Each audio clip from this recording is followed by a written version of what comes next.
Assalamu alaikum student, welcome to the FIMS official YouTube channel. My name is Numan Naeem. Online lecture के लिए कुछ ज़रूरी हदायत हैं, आप उन पर अमल करें। आपके पास इंटरनेट की सहूलत मौजूद हो जहां से आप ये वीडियो डाउनलोड कर सकें। नीचे मौजूद लिंक पर क्लिक करके आप इस लेक्चर के नोट्स डाउनलोड कर सकते हैं। आखिर में दिए गए असाइनमेंट हल करके आप कॉलेज में जमा करवा दें। चैनल को सब्सक्राइब करें और बेल आइकन पर ज़रूर क्लिक करें। शुक्रिया। Now move to our topic which is collision in one dimension। FSC pre medical part 1 chapter number 3 है force and motion. collision in one dimension को स्टडी करने से पहले हम collision को डिस्कस करते हैं। What is a collision? A collision is any event in which two or more bodies exert forces on each other in a relatively short time। ऐसा phenomena जिसमें दो बॉडीज के दरमियान फोर्स एक्सर्ट हो बहुत ही शॉर्ट टाइम में, इसे हम कोलिजन कहते हैं। अब कोलिजन जो है वो इन बॉडीज के दरमियान फिजिकल कांटेक्ट हो सकता है और नहीं भी होता। दो केसेस हैं। एक केस में दो बॉडीज के दरमियान फिजिकल कांटेक्ट होता है, एक केस में नहीं होता। जिस तरह से दो कार्स आपस में कोलाइड होती हैं तो उनके दरमियान फिजिकल कांटेक्ट होता है। ये माइक्रोस्कोपिक ऑब्जेक्ट के दरमियान जो कोलिजन होता है इसे हम फिजिकल कांटेक्ट के जरिए भी स्टडी कर सकते हैं। जबकि जो दूसरे केस में ये होता है कि बॉडीज के दरमियान फिजिकल कांटेक्ट नहीं होता। In case of micro object particle, जिस तरह से इलेक्ट्रॉन और प्रोटॉन का दरमियान कोलिजन आ जाता है। स्कैटरिंग ऑफ अल्फा पार्टिकल, जो अल्फा पार्टिकल स्कैटर होते हैं उनके दरमियान जो कोलिजन होता है उसे हम विदाउट फिजिकल कांटेक्ट हम स्टडी करते हैं। Examples of collision: when an insect land on a plant's leaf its legs are said to be collide with leaf. जब एक इंसेक्ट जो है वो एक पत्ते पर लैंड करता है तो उसकी लेग्स और लीफ के दरमियान जो कांटेक्ट होता है उसे हम कोलिजन कहते हैं। और जब एक बॉक्सर दूसरे को पंच लगाता है तो उस दौरान वो दोनों बॉडीज क्या करती हैं, कोलाइड करती हैं। और जब एक ऑब्जेक्ट, एक स्टार जो है ब्लैक होल के अंदर जो है वो मर्ज होता है तो उनके दरमियान भी कोलिजन होता है।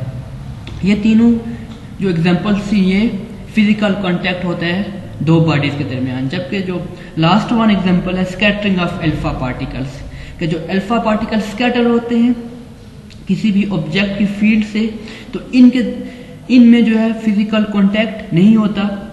यहां पर भी बॉडीज कोलाइड करती हैं बाय फील्ड। उसके बाद आ जाता है types of collision. There are two types of collision, one is elastic collision, second is inelastic collision. तो हम वन बाय वन इनको स्टडी करते हैं। First is elastic collision. अब इलास्टिक कोलिजन क्या होता है? ऐसा कोलिजन जिसमें दो बॉडीज के दरमियान फोर्स एक्ट हो शॉर्ट टाइम में, लेकिन इस दौरान इनकी काइनेटिक एनर्जी और लीनियर मोमेंटम दोनों क्या रहे, अनचेंज रहे, उनमें कोई तब्दीली ना आए, उसे हम कहते हैं इलास्टिक कोलिजन। इलास्टिक कोलिजन में ये होता है कि जो बॉडी की काइनेटिक एनर्जी होती है वो भी कंजर्व रहती है और लीनियर मोमेंटम होता है वो भी कंजर्व रहता है। काइनेटिक एनर्जी कैसे कंजर्व रहती है? क्योंकि according to law of conservation of energy can neither be created और not be destroyed but it can transfer from one body to another body. के एनर्जी को ना हम पैदा कर सकते हैं और ना ही हम डिस्ट्रॉय कर सकते हैं। ये एक बॉडी से दूसरी बॉडी में कन्वर्ट हो सकती है। इसे हम law of conservation of energy कहते हैं। तो इलास्टिक कोलिजन में ये लॉ वैलिड करता है।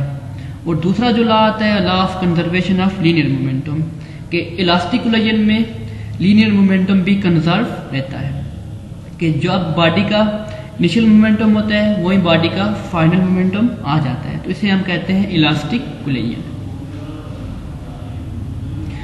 Example of elastic collision is collision between atomic particles and molecules.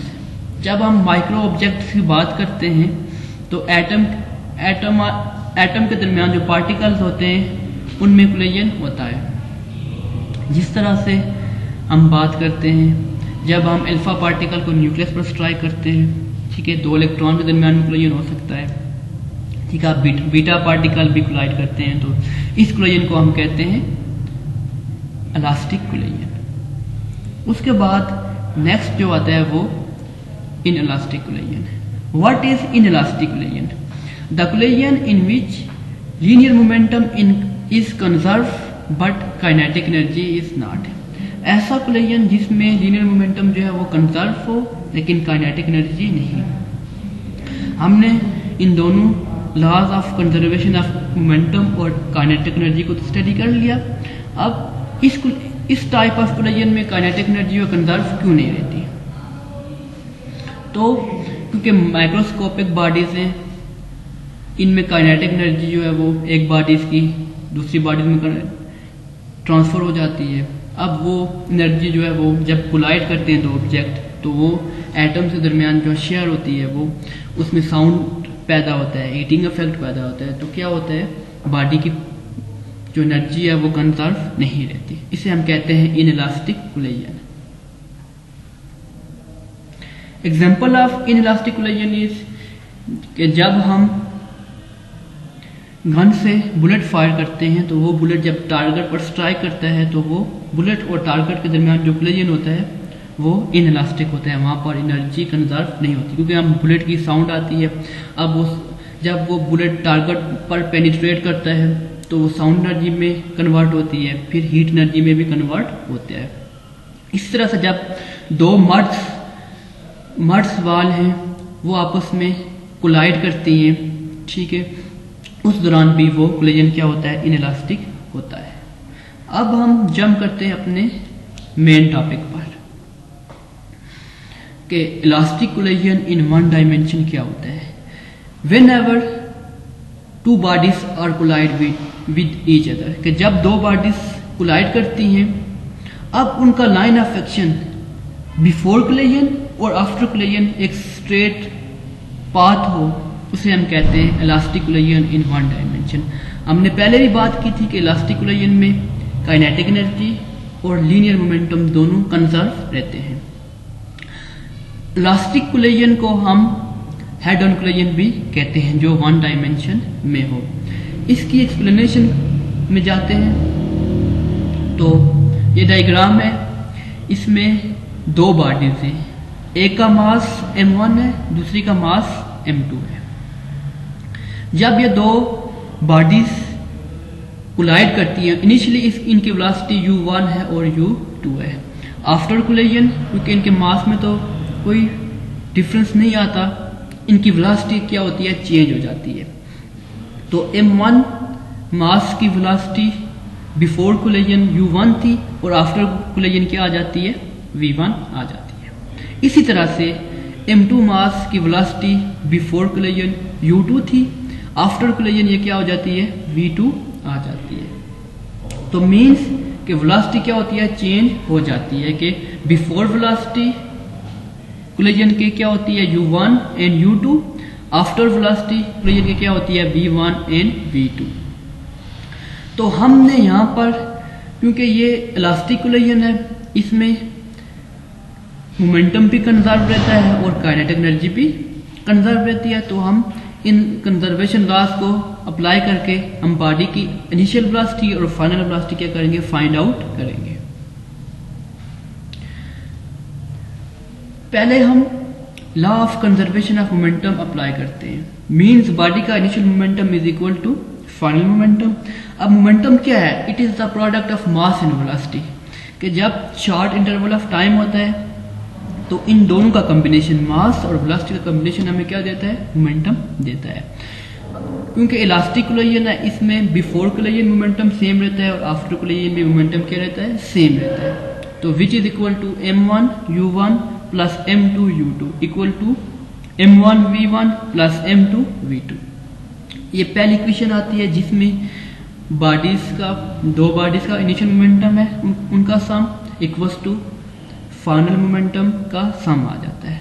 यहाँ से हम जो है मास क्योंकि चेंज नहीं होता बिफोर कोलिजन और आफ्टर कोलिजन, तो हम मास की वैल्यू उसको हम वहाँ से कॉमन ले लेंगे। ये तो आ जाता है law of conservation of momentum.